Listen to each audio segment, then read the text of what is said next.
147 visages, 147 voix de MeToo, dans toutes ses nuances, publie aujourd'hui une tribune dans le journal Le Monde pour demander une loi intégrale contre les violences sexistes et sexuelles.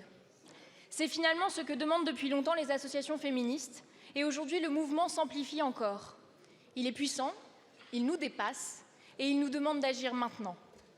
Parce que derrière les 147, ce sont des millions d'inconnus. Parce que derrière les 147, il y a les 134 victimes de féminicide en 2023. Il y a les 7,4 millions de Français et Françaises victimes d'inceste. Il y a une femme victime de viol toutes les 6 minutes.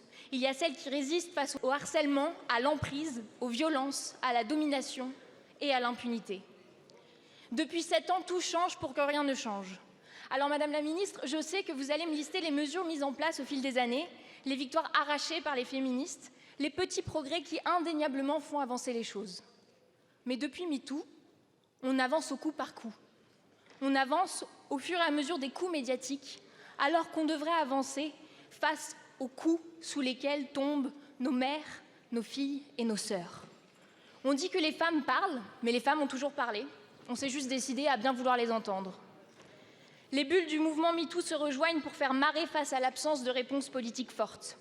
Alors aujourd'hui, comme en Belgique, nous demandons une loi intégrale et les moyens qui vont avec. Nous demandons une meilleure protection des victimes, l'élargissement des ordonnances de protection des victimes de viol, l'accès gratuit aux soins psychotraumatiques et surtout, des moyens financiers pour les forces de justice, pour les forces de l'ordre, pour les associations. Madame la Ministre, maintenant il faut agir. Quand allez-vous présenter devant ce Parlement une loi intégrale pour lutter contre les violences sexistes et sexuelles? Je vous remercie, Madame la députée. Merci Madame la Présidente, Mesdames et Messieurs les députés, Madame la députée Marie-Charlotte Garand. 147, vous l'avez dit, 147 qui ont signé cet appel dans le monde, mais derrière elles et derrière eux, ils le disent eux-mêmes, des centaines de milliers et des millions qui ont subi, qui subissent ou qui pourraient subir des agressions sexuelles, des viols et des coups. C'est ça la réalité, c'est une réalité assez terrifiante en vérité que nous n'avons pas forcément envie de regarder en face. Parce que cette réalité terrifiante, c'est que dans 9 cas sur 10, une femme victime d'agression sexuelle ou de viol, elle connaît son agresseur. Ça se passe dans notre intimité, ça se passe dans nos familles, ça se passe dans nos maisons, ça se passe dans notre environnement professionnel. Ce qui veut dire que si je regarde cet hémicycle, il y a évidemment dans cet hémicycle aussi des femmes, et peut-être des hommes, qui ont vécu des agressions sexuelles ou des viols. Et réalité plus terrifiante encore, statistiquement, ça veut dire qu'aussi, il y a potentiellement des agresseurs. C'est cette réalité que nous devons collectivement adresser, non pas pour pointer du doigt ou pour dire que tous les hommes seraient des agresseurs, ça n'est évidemment pas mon point, mais pour considérer qu'enfin, cette question, c'est une question qui doit concerner l'ensemble de notre société.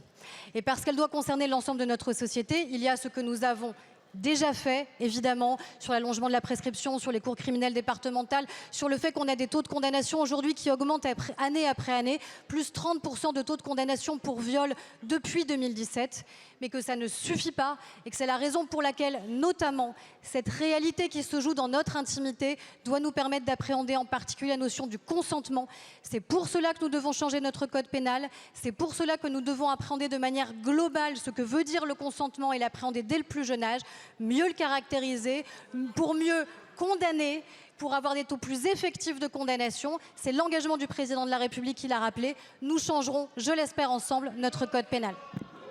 Madame la Ministre, dans toutes les auditions que nous avons menées pour la mission d'information sur le consentement, les constats sont unanimes. Modifier le code pénal ne suffira pas, il va falloir mettre des moyens sur la table.